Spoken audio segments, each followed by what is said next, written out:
most people I've seen are waiting for the other person in the relationship to change. What I've also seen is that more often than not, they're waiting on themselves to leave the cave. I just had a session with one of my private clients. She's in a threshold with her relationship. Like, will she leave? Will she not leave? And this is something that most of us will have to navigate on our soul's journey. If there's deeper lessons of our identity that we have to heal through and move through, often they come through our relationships. When I tuned into it, Hecate, the goddess of the underworld, the goddess of thresholds, the goddess of crossroads, she came forward and I saw her standing in a cave with 2 lanterns and 2 dogs beside her. And behind her was something.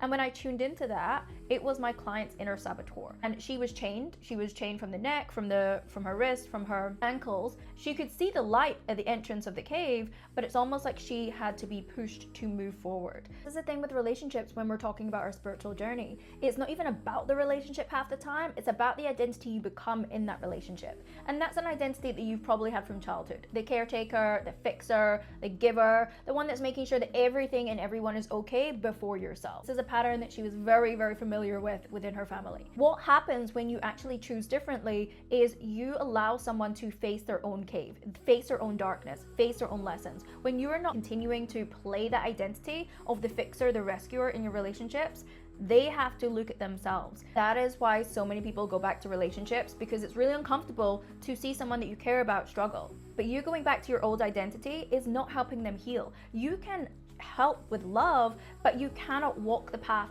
for them. And in fact, that actually delays the transformation that they're meant to walk through. And honestly, the most powerful transformation isn't like, should I stay or should I go? It's, do I stay in the old identity or do I step into the woman or man that I am becoming? That is one of the things that I help people do, not just understand the pattern, but clear the pattern at the root. So you can actually step into the life, the partnership, and the purpose and the leadership that you were always meant to. If you're stuck at a crossroads, if you are at a precipice of your old version of you and the new version of you, and you know you need that support moving forward, drop me a message or check the link in my bio.